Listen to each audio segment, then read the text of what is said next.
आज हम पढ़ेंगे यूनिसेलुलर एंड मल्टीसेलुलर ऑर्गेनिजम्स के बारे में। तो अगर हम बात करें यूनिसेलुलर की, तो यूनि का मतलब होता है वन, यानी वो ऑर्गेनिजम्स जो सिर्फ एक सेल से मिलके बनते हैं, उन ऑर्गेनिजम्स को कहते हैं यूनिसेलुलर ऑर्गेनिजम्स। फॉर एग्जांपल अगर हम बात करें अमीबा की, पैरामीशियम की या यूग्लिना की, तो इनकी पूरी बॉडी सिर्फ एक सेल से मिलके बनी होती है।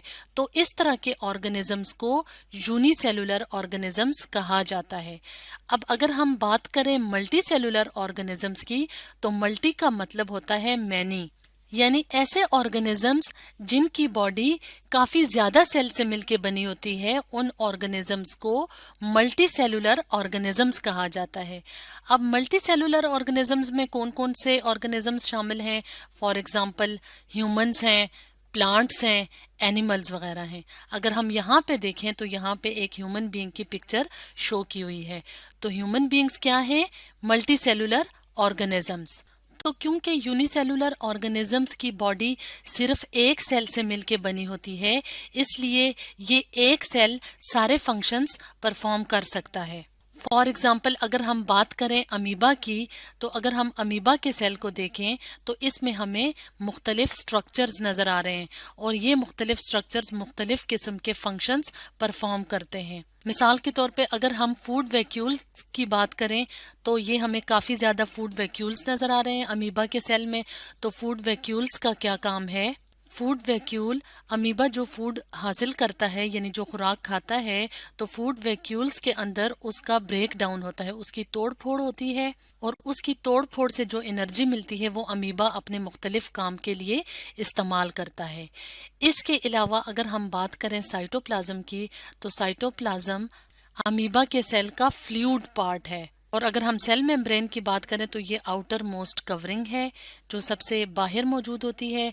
इसके अलावा अगर हम न्यूक्लियस की बात करें, तो अमीबा जो अपने सारे लाइफ के जो फंक्शंस परफॉर्म करता है, उसको कंट्रोल कौन करता है? अमीबा के जो सेल के अंदर न्यूक्लियस होता है वो।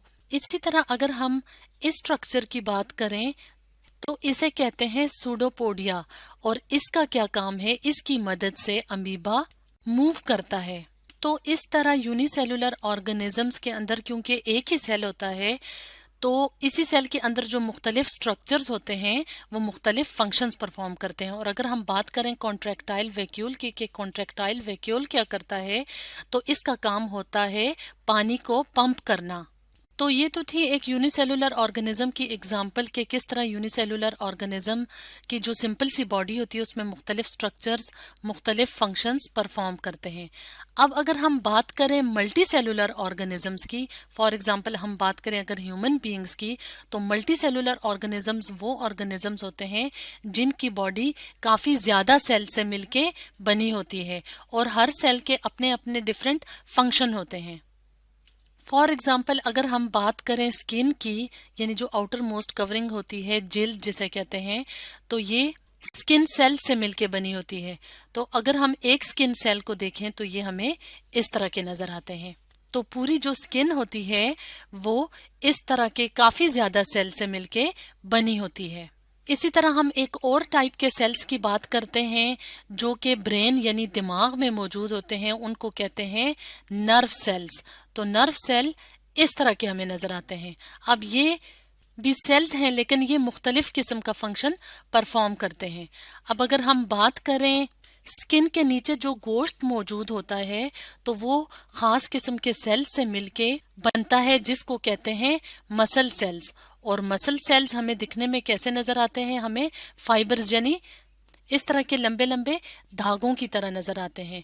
तो इस तरह मसल सेल्स अपने खास फंक्शंस परफॉर्म करते हैं जो कि बाकी सेल से मुख्तलिफ होते हैं। इसी तरह अगर हम अपने जिस्म में मौजूद खून की बात करें यानी ब्लड की बात करें, तो वो मुख्तलिफ किस्म के सेल से मिलके बनता है। लेकिन जो अगर हम बात करें कि हमारा ब्लड रेड कलर का क्यों नजर आता है, तो वो हमें नजर आता है खास किस्म के सेल्स की वजह से, और उसको कहते हैं रेड ब्लड सेल्स। तो रेड ब्लड सेल्स इस तरह के नजर आते हैं जिसकी वजह से जो ब्लड होता है उसका कलर हमें रेड कलर का नजर आता है। तो ये तो थी मल्टी सेलुलर ऑर्गेनिजम्स में ह्यूमन बीइंग की एग्जांपल। अब अगर हम बात करें प्लांट्स की, तो प्लांट्स भी क्या हैं? प्लांट्स भी मल्टी सेलुलर होते हैं और इनकी बॉडी काफ़ी ज़्यादा सेल से मिलके बनी होती है। तो अगर हम इस डायग्राम की मदद से देखें तो ये वाला एक प्लांट का सेल है, इसी तरह ये दूसरा सेल है, ये तीसरा सेल है। तो इसी तरह काफ़ी ज़्यादा सेल्स मिलके प्लांट की बॉडी बनाते हैं। इसी तरह मुख्तलिफ किस्म के जो बर्ड्स या एनिमल्स वगैरह होते हैं उनकी बॉडी भी मल्टी सेलुलर होती है, यानी कि ये मल्टी सेलुलर ऑर्गेनिजम्स होते हैं जिनकी बॉडी काफ़ी ज़्यादा सेल से मिलके बनी होती है और मुख्तलिफ सेल्स मुख्तलिफ फंक्शंस परफॉर्म करते हैं। तो स्टूडेंट्स, आज हमने पढ़ा unicellular and multi cellular organisms में, जिसमें हमने ये देखा कि यूनिसेलुलर ऑर्गेनिजम्स की बॉडी एक सेल से मिलके बनी होती है और मल्टी सेलुलर ऑर्गेनिजम्स काफ़ी ज़्यादा सेल से मिलके बने होते हैं।